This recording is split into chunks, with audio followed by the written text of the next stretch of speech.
Hello everyone. Previous వీడియోలో మనం ఒక కంపెనీ స్టాక్ మార్కెట్లో ఎలా లిస్ట్ అవుతుంది అనేది చూసాం.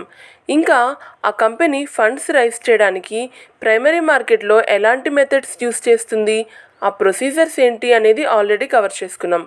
ఇన్వెస్టర్స్ని కలవడం, వాళ్ళకి కంపెనీలో షేర్స్ ఇవ్వడం అండ్ మనీ ఇన్వెస్ట్ చేయించడం, ఆల్మోస్ట్ అన్ని స్టెప్స్లో ఇదే ప్రొసీజర్.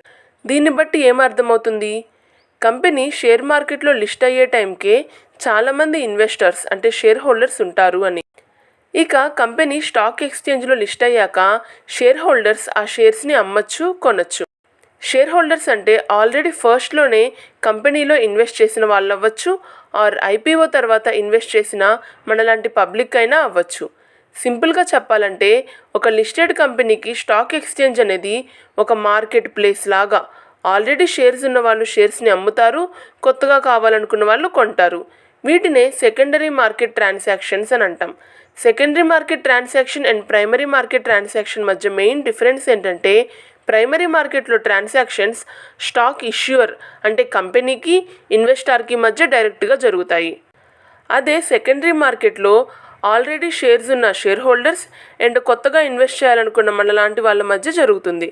సో ఇప్పటి వరకు జరిగిన డిస్కషన్లో మనం స్టాక్ మార్కెట్ షేర్ హోల్డర్స్కి వాళ్ళ షేర్స్ సెల్ చేయడానికి, బై చేయడానికి ఒక మార్కెట్ ప్లేస్ లాగా యాక్ట్ చేస్తుంది అని చూసాం. ఇంకా స్టాక్ మార్కెట్ కొన్ని అదర్ ఇంపార్టెంట్ వర్క్స్ కూడా చేస్తుంటుంది. లైక్ పబ్లిక్గా లిస్ట్ అయిన కంపెనీ తన కంపెనీకి సంబంధించిన ఇన్ఫర్మేషన్ని స్టాక్ ఎక్స్చేంజ్కి కంటిన్యూస్గా షేర్ చేస్తూ ఉండాలి. బికాజ్ ఈ ఇన్ఫర్మేషన్ని బేస్ చేసుకునే ఇన్వెస్టర్స్ ఆ కంపెనీలో ఇన్వెస్ట్ చేయాలా లేదా అని డెసిషన్ తీసుకుంటారు. సో కంపెనీలో ఏం జరుగుతుంది అనే ఇన్ఫర్మేషన్ ఇన్వెస్టర్స్కి తెలిసేలా చేసే బాధ్యత కూడా స్టాక్ ఎక్స్చేంజ్దే. ఇంకా స్టాక్ ఎక్స్చేంజ్ కంపెనీ యొక్క షేర్ హోల్డర్స్ డీటెయిల్స్ కూడా స్టోర్ చేసుకుంటుంది. Like bank account details, Gmail ID etcetera. దీని ప్రకారం ఒకవేళ మీరు ఏదైనా కంపెనీ యొక్క షేర్స్ని కొంటే స్టాక్ ఎక్స్చేంజ్ మీ బ్యాంక్ అకౌంట్ డీటెయిల్స్ని కంపెనీకి ఇస్తుంది. So that company me bank అకౌంట్లోకి డైరెక్ట్గా డివిడెండ్ అది పంపిస్తుంటుంది. ఇంకా ఈమెయిల్ ఐడి ఉండడం వల్ల వాళ్ళు రెగ్యులర్గా కంపెనీకి సంబంధించిన ఇన్ఫర్మేషన్ అది సెండ్ చేస్తూ ఉంటారు. కంపెనీ ఏమైనా ఇంపార్టెంట్ డెసిషన్స్ తీసుకుంటున్నప్పుడు తమ షేర్ హోల్డర్స్కి ఓటింగ్ రైట్స్ అనేది ఇస్తుంది. ఫర్ ఎగ్జాంపుల్, మీరు ఒక కంపెనీలో షేర్ హోల్డర్ అనుకోండి. వాళ్ళు కొత్త డైరెక్టర్ని అపాయింట్ చేయాలి అనుకున్నప్పుడు మీకున్న నెంబర్ ఆఫ్ షేర్స్ ప్రకారం ఓటింగ్ రైట్ అనేది ఇస్తారు. ఆ డీటెయిల్స్ అన్నీ మీ మెయిల్కే పంపిస్తారు. సో ఇదే స్టాక్ ఎక్స్చేంజ్ మార్కెట్కి సంబంధించిన బేసిక్ ఇన్ఫర్మేషన్. ఇప్పుడు కొంచెం డీటెయిల్డ్ ఇన్ఫర్మేషన్లోకి వెళ్దాం. ఏ స్టాక్ ఎక్స్చేంజ్లో అయినా థౌజండ్స్ ఆఫ్ కంపెనీస్ లిస్ట్ అయి ఉంటాయి. అందుకే స్టాక్ ఎక్స్చేంజ్ కొన్ని ఇండిసెస్ అంటే సూచీలను పబ్లిష్ చేస్తుంది. ఇవి ఓవరాల్ మార్కెట్ కోసమైనా ఉండొచ్చు, లేదా సమ్ స్పెసిఫిక్ సెక్టార్స్ కోసమైనా అవ్వచ్చు. ఈ indices investors, traders and financial అనలిస్ట్స్కి చాలా హెల్ప్ అవుతాయి.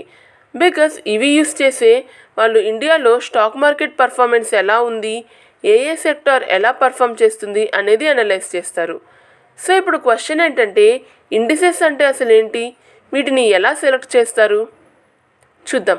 బేసిక్గా స్టాక్ మార్కెట్లో థౌజండ్స్ ఆఫ్ కంపెనీస్ లిస్ట్ అయి ఉంటాయి. ఐటీ, బ్యాంకింగ్, కమ్యూనికేషన్స్ ఇలా డిఫరెంట్ సెక్టార్స్ ఉంటాయి. ప్రతి సెక్టార్లో కొన్ని టాప్ కంపెనీస్ని సెలెక్ట్ చేస్తారు. ఫర్ ఎగ్జాంపుల్, మనం ఇండియాలోని ఐటీ సెక్టార్ గురించి మాట్లాడితే టీసీఎస్, ఇన్ఫోసిస్ టాప్ కంపెనీస్లో ఉంటాయి. సో మన ఇండియన్ స్టాక్ మార్కెట్కి ఒక ఇండెక్స్ అంటే సూచీ ప్రిపేర్ చేయాలి అనుకున్నప్పుడు ఈ కంపెనీస్ని ఖచ్చితంగా ఆ లిస్ట్లో ఉంచుతాం. అలాగే బ్యాంకింగ్ సెక్టార్లో బిగ్ కంపెనీస్ వచ్చేసి ఐసిఐసిఐ, హెచ్డిఎఫ్సి, వీటిని కూడా ఇండెక్స్లో ప్లేస్ చేస్తాం. ఈ విధంగా అన్ని సెక్టార్స్లో ఉండే బిగ్ కంపెనీస్ అన్నింటినీ ఇండెక్స్లో ప్లేస్ చేస్తాం అండ్ వాటి పర్ఫార్మెన్స్ని బేస్ చేసుకొని ఇండెక్స్కి ఒక వాల్యూ అసైన్ చేస్తాం. ఈ ఇండెక్స్ ప్రిపేర్ చేయడం అనేది చాలా కాంప్లెక్స్ టాస్క్. దీనికి చాలా టెక్నాలజీస్ ఉంటాయి. Like market capitalization weighted index, price weighted index, equal weighted index ఇలా. వీటిలో ఏదో ఒక ప్రొసీజర్ని యూస్ చేసి ఇండెక్స్ని క్యాలిక్యులేట్ చేస్తారు. సో ఓవరాల్ మార్కెట్ అండ్ ఇండెక్స్కి సంబంధించిన వివరాలు ఇవే. ఇందులో అన్ని సెక్టార్స్కి సంబంధించిన టాప్ కంపెనీస్ ఉంటాయి. ఇవే టెక్నిక్స్ యూస్ చేసి ఇండివిజువల్ సెక్టార్ వైజ్ కూడా ఇండెక్స్ క్యాలిక్యులేట్ చేస్తారు. వీటి మధ్య మెయిన్ డిఫరెన్స్ ఏంటంటే, ఇండివిజువల్ సెక్టార్ ఇండెక్స్లో ఓన్లీ ఆ సెక్టార్కి సంబంధించిన కంపెనీస్నే ప్లేస్ చేస్తారు. అంటే ఐటీ ఇండెక్స్లో ఓన్లీ ఐటీ కంపెనీస్, బ్యాంకింగ్ ఇండెక్స్లో బ్యాంక్స్ ఇలా ఉంటాయి. So overall stock index like Nifty, Sensex వీటిని చూస్తే చాలు మన ఎకానమీ ఎలా పర్ఫామ్ చేస్తుంది అనేది అర్థమైపోతుంది. అదేవిధంగా సెక్టార్ వైజ్ ఇండెక్స్ని చూసి ఆ పర్టికులర్ సెక్టార్ ఏ విధంగా పర్ఫామ్ చేస్తుందో తెలుసుకోవచ్చు. ఎందుకంటే చాలాసార్లు ఓవరాల్ ఎకానమీ మంచిగా ఉన్నా కానీ ఏదైనా పర్టికులర్ సెక్టార్ మటుకు రెడ్లో ఉంటుంది. ఈ ఇండెక్స్ క్యాలిక్యులేషన్స్ అన్నీ కంప్యూటరైజ్డ్ కాబట్టి మనం రియల్ టైం వాల్యూస్ని చూడొచ్చు.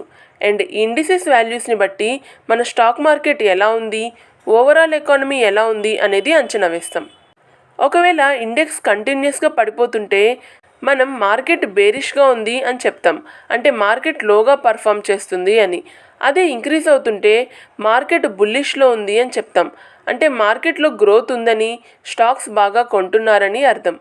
Bullish, bearish, bulls and bears ఈ టర్మినాలజీస్ అన్నీ స్టాక్ మార్కెట్లో ఫ్రీక్వెంట్గా యూస్ చేస్తుంటారు. ఓకే, మనం తిరిగి స్టాక్ ఎక్స్చేంజ్ పైన ఫోకస్ చేద్దాం. మన కంట్రీలో ప్రజెంట్ మొత్తం 7 స్టాక్ ఎక్స్చేంజెస్ ఉన్నాయి.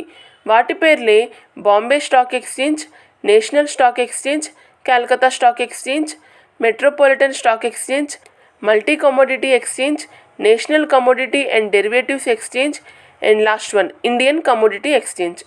ఈ 7 స్టాక్ ఎక్స్చేంజెస్తో పాటు ఇంకొన్ని ఎక్స్చేంజెస్ కూడా ఉండేవి, కానీ ప్రెజెంట్ అవన్నీ క్లోజ్ అయిపోయాయి. సెబీ రిపోర్ట్ ప్రకారం ఇది వరకు 27 స్టాక్ ఎక్స్చేంజెస్ ఉండేవి, కానీ ప్రెజెంట్ ఇవి ఆపరేషన్లో లేవు. ఓకే, మనం చూసిన 7 స్టాక్ ఎక్స్చేంజెస్లో 2 మేజర్ స్టాక్ ఎక్స్చేంజెస్, అవే Bombay stock exchange and national stock exchange. Bombay stock exchange మన ఇండియాలోనే బిగ్గెస్ట్ స్టాక్ ఎక్స్చేంజ్ అండ్ ఇది మన దేశంలోని ఓల్డెస్ట్ స్టాక్ ఎక్స్చేంజ్ కూడా. మన కంట్రీనే కాదు, కంప్లీట్ ఏషియాలోనే ఇది ఓల్డెస్ట్. యాక్చువల్లీ ఇది 1875లో ఒక మర్రి చెట్టు కింద స్టార్ట్ అయింది.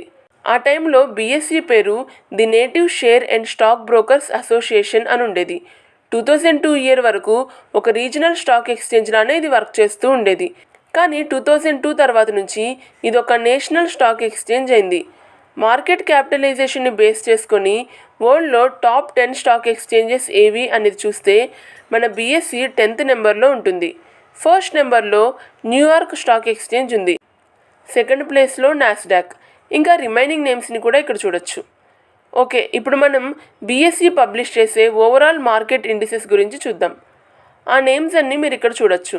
ఇక్కడ S&P BSE సెన్సెక్స్ ఉంది కదా, దీన్ని బేస్ చేసుకొని మనం ఓవరాల్ ఇండియన్ ఎకానమీ ఎలా పర్ఫామ్ చేస్తుంది అనేది తెలుసుకోవచ్చు.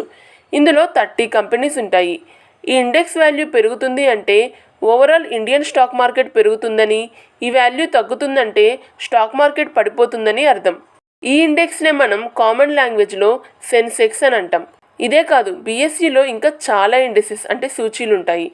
లైక్ ఇక్కడ S&P BSE 200లో ఇండియాలోని డిఫరెంట్ సెక్టార్స్లో ఉన్న టాప్ 200 కంపెనీస్ని ప్లేస్ చేస్తారు.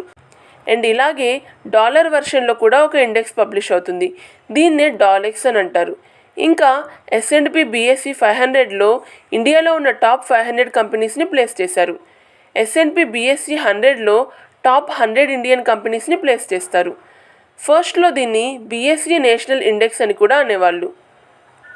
ఓకే, ఇప్పుడు నేషనల్ స్టాక్ ఎక్స్చేంజ్ అంటే NSE గురించి చూద్దాం. దీన్ని 1992లో ఎస్టాబ్లిష్ చేశారు. నేషనల్ స్టాక్ ఎక్స్చేంజ్ కూడా చాలా ఓవరాల్ మార్కెట్ ఇండిసెస్ని పబ్లిష్ చేస్తుంది. వాటిలో కొన్ని ఇంపార్టెంట్ ఇండిసెస్ని మీరు ఇక్కడ చూడొచ్చు. S&P CNX 50ని మనం నిఫ్టీ 50 అని పిలుస్తాం. దీనిలో టాప్ 50 ఇండియన్ కంపెనీస్ని ప్లేస్ చేశారు. నెక్స్ట్ ఇండెక్స్ వచ్చి S&P CNX 500. ఇందులో టాప్ 500 కంపెనీస్ ఉంటాయి. యాక్చువల్లీ ఇండిసెస్లో టాప్ కంపెనీస్ ఉంటాయి కదా, అవి ఎప్పటికీ అలానే ఉంటాయి అనడానికి లేదు. ఈ నేమ్స్ని పీరియాడిక్గా రివ్యూ చేస్తారు. బాగా పర్ఫామ్ చేయని కంపెనీస్ని రిమూవ్ చేయడం, కొత్త వాటిని యాడ్ చేయడం జరుగుతుంటుంది. సో ఓవరాల్ మార్కెట్ ఇండెక్స్కి సంబంధించిన డీటెయిల్స్ ఇవే. మనం ముందు చూసినట్లే ప్రతి స్టాక్ ఎక్స్చేంజ్లో సెక్టార్ వైజ్ కూడా ఇండిసెస్ని పబ్లిష్ చేస్తారు. వాటి నేమ్స్ని ఇక్కడ చూడొచ్చు. ప్రతి index name S&P are CNX అనే వర్డ్తో ఎందుకు స్టార్ట్ అవుతున్నాయి, దీని వెనుక లాజిక్ ఏంటి అని డౌట్ రావచ్చు. ఈ నేమ్లో ఉన్న C క్రిసిల్ని రిప్రజెంట్ చేస్తుంటుంది. క్రిసిల్ అంటే credit rating information services of India. సిఎన్ఎక్స్లో ఉన్న ఎన్ఎక్స్ నేషనల్ స్టాక్ ఎక్స్చేంజ్ని రిప్రజెంట్ చేస్తుంది, అంటే ఎన్ఎస్సి. బేసిక్గా ఇది CRISIL and national stock exchange యొక్క జాయింట్ వెంచర్. ఈ జాయింట్ వెంచర్ పేరు ఐఐఎస్ఎల్, అంటే India index products and services limited. ఈ ఐఐఎస్ఎల్ ఏం చేస్తుంది అండ్ దీని రిలవెన్స్ ఏంటి అనేది కూడా ఇప్పుడే చూద్దాం. దీనికన్నా ముందు ఎస్ఎన్పి అంటే ఏంటో చూద్దాం. ఎస్ఎన్పి ఫుల్ ఫామ్ వచ్చేసి స్టాండర్డ్ అండ్ పూర్స్. ఇది ఫినాన్షియల్ సర్వీసెస్ ప్రొవైడ్ చేసే ఒక అమెరికన్ కంపెనీ. ఎన్ఎస్సి ఇండిసెస్ని పబ్లిష్ చేయడానికి ఎస్ఎన్పి అండ్ ఐఐఎస్ఎల్ మధ్య ఒక జాయింట్ వెంచర్ని ఎస్టాబ్లిష్ చేశారు. ఈ జాయింట్ వెంచర్ పేరే ఎస్ఎన్పి సిఎన్ఎక్స్ నిఫ్టీ. అందుకే ఎన్ఎస్సిలోని అన్ని ఇండెక్సెస్ పేర్లలో ఎస్ఎన్పి సిఎన్ఎక్స్ అని ఉంటుంది. ఓకే, బాగానే ఉంది. మరి బిఎస్సి కోసం ఇండెక్సెస్ ఎవరు ప్రిపేర్ చేస్తారు? యాక్చువల్లీ దీనికి కూడా ఒక జాయింట్ వెంచర్ని ఎస్టాబ్లిష్ చేశారు. ఆ joint venture Standard and Poor's బిఎస్సిలోని స్టాటిస్టిక్స్ డిపార్ట్మెంట్ మధ్య జరిగింది. అందుకే ఈ జాయింట్ వెంచర్ నేమ్స్ రిఫ్లెక్ట్ అయ్యేటట్లుగా ఇండెక్సెస్కి పేర్లు పెట్టారు. సో ఓవరాల్ స్టాక్ మార్కెట్కి సంబంధించిన డీటెయిల్స్ ఇవే. ఇదే విధంగా మీరు రిమైనింగ్ సబ్జెక్ట్స్ని కూడా కవర్ చేయాలి అనుకుంటే బుక్స్తవా తెలుగు ప్లేలిస్ట్ని ఫాలో అవ్వండి. And thank you so much for watching and supporting బుక్స్తవా.